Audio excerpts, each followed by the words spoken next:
What if the most dangerous waterway on the planet just became a battlefield and almost nobody saw it coming? Tonight, something happened in the Strait of Hormuz that could change everything we thought we knew about this fragile ceasefire. And before we go further, if you want to stay updated on every twist of this story, hit that subscribe button, smash the like, and share this with someone who needs to know what's really happening in the Middle East right now. Let's get into it. Just hours ago, a senior U.S. defense official confirmed something huge. Iran fired several drones at commercial ships trying to pass through the Strait of Hormuz. American forces shot down 2 of these drones before they could hit their targets. Traffic through the strait for now continues to flow. But don't let that calm you, because what happened tonight tells us something much bigger is brewing beneath the surface. To understand why this moment matters so much, you need to picture the map. The Strait of Hormuz is one of the narrowest, most important waterways in the world. On one side sits Iran, with its coastline stretching along mountains and hidden valleys. On the other side is the open water that connects to the Persian Gulf, where a massive percentage of the world's oil supply travels every single day. This strait is a choke point, and whoever controls it, even partially, holds incredible power over the global economy. Now here's where things get strange. Just hours before this drone attack, the mood in Washington was completely different. President Trump had hinted that the United States might escalate militarily against Iran very soon. But then, almost as quickly as that statement came out, he pulled back. He said there would be no major strike tonight because progress had been made on a peace deal. So within just a few hours, we went from we might attack to we have a deal to Iran just launched drones at commercial ships. This kind of whiplash isn't normal. It's a sign that something behind the scenes is far more complicated than anyone is admitting publicly. Let's break down what this attack actually means. Iran didn't need an army of ships or jets to make a statement.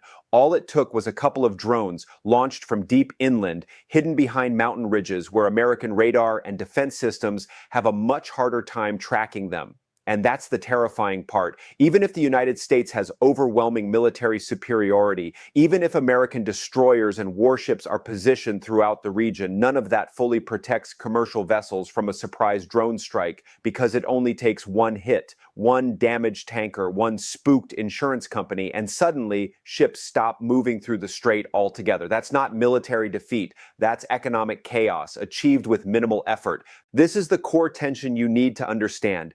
The United States has the bigger weapons, bigger ships, and bigger budgets. But Iran has something just as powerful, the ability to create fear and uncertainty with a tiny fraction of the cost. And tonight's attack proves that no matter how many promises are made about Iran's military being wiped out, the reality on the ground tells a very different story.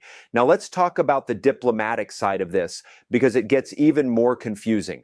According to multiple reports, just hours before this drone attack, Trump announced that a deal had essentially been reached. He claimed that Israel, Saudi Arabia, Qatar, Turkey, Pakistan, Bahrain, and basically every major player in the region had agreed to the terms. Sounds like incredible news, right? A breakthrough that could end months of tension. But here's the problem. Iran's own state media immediately pushed back. They said no deal has been finalized. They said the United States is the one trying to back down from its original demands, not Iran. And one of the news outlets linked to Iran's Revolutionary Guard issued a clear warning just hours before this drone strike. Do not assume the Strait of Hormuz is open. Nothing has been signed yet. So picture this from Iran's perspective.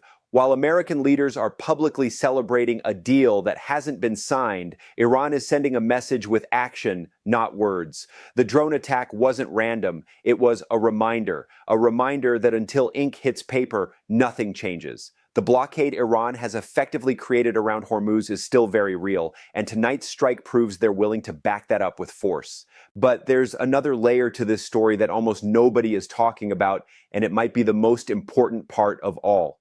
The gap between what the United States wants and what Israel wants in this situation has never been wider. For weeks, both countries appeared to be on the same page, using similar language about ending the conflict. But somewhere along the way, that unity started to crack. Israel has been pushing for something much more aggressive. Words like regime change, words like total victory. Meanwhile, the United States has been steering toward a different goal, getting a better deal through negotiation, not full-scale war. And these aren't just political talking points. Both countries are heading into major elections, and both leaders need a win they can sell to their people. Netanyahu wants to appear as the leader who won the war. Trump wants to appear as the leader who brought peace. Those two stories don't fit together easily. And here's something that should genuinely shock you. Just one day before this announcement of a deal, reports surfaced that Israel had been asking the United States repeatedly for permission to join in on direct attacks against Iran. And the answer every single time was no. Trump didn't just say no once. He said no twice in the days leading up to this moment, even as tensions were escalating. He was actively holding Israel back. Then suddenly, out of nowhere, Trump announces a deal involving the entire region, including countries Israel didn't even know were part of the discussion. According to multiple reports, Netanyahu was literally in the middle of a cabinet meeting discussing how Israel should retaliate against Iran when news broke that a deal had already been reached. He found out from the media, not from Washington, not through any official channel, from the news like everyone else. Think about that for a moment. The Prime Minister of Israel, one of America's closest allies in this entire conflict, was blindsided by an announcement that directly affects his country's security and his country's war effort. That's not how allies are supposed to operate. And it tells us that behind the diplomatic smiles and handshakes, there's a serious rift forming between two leaders who are supposed to be on the same team. If you're starting to feel like this story keeps getting more complicated the deeper we go, you're absolutely right. And that's exactly why this moment matters so much. Before we continue, if this is the kind of breakdown you've been looking for, the kind that actually explains what's happening instead of just throwing headlines at you, do me a favor and tap that like button right now. It genuinely helps this video reach more people who need to understand this conflict. And if you haven't subscribed yet, now's the perfect time, because this story is far from over. Let's talk about what's actually inside this supposed deal, because even here, the details raise more questions than answers. Based on the most reliable reports we have right now, the agreement appears to focus on a few major points. First, it would mark the end of fighting on all fronts, not just between the United States and Iran, but also the ongoing conflict between Israel and Lebanon.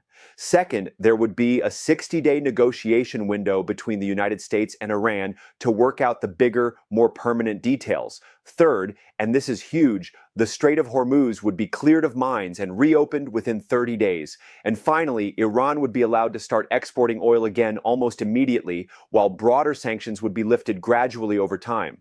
On paper, that sounds like real progress, but here's the catch. Almost everything in this so-called breakthrough deal already existed before this entire war started. Before the conflict began, the Strait of Hormuz was open. Oil was flowing. There was no active fighting happening on the scale we're seeing now in places like Lebanon. So in many ways, this deal isn't a victory. It's a return to where things already were, just with a lot more damage done along the way. Now let's look at what's missing from this deal, because what's left out might be even more telling than what's included.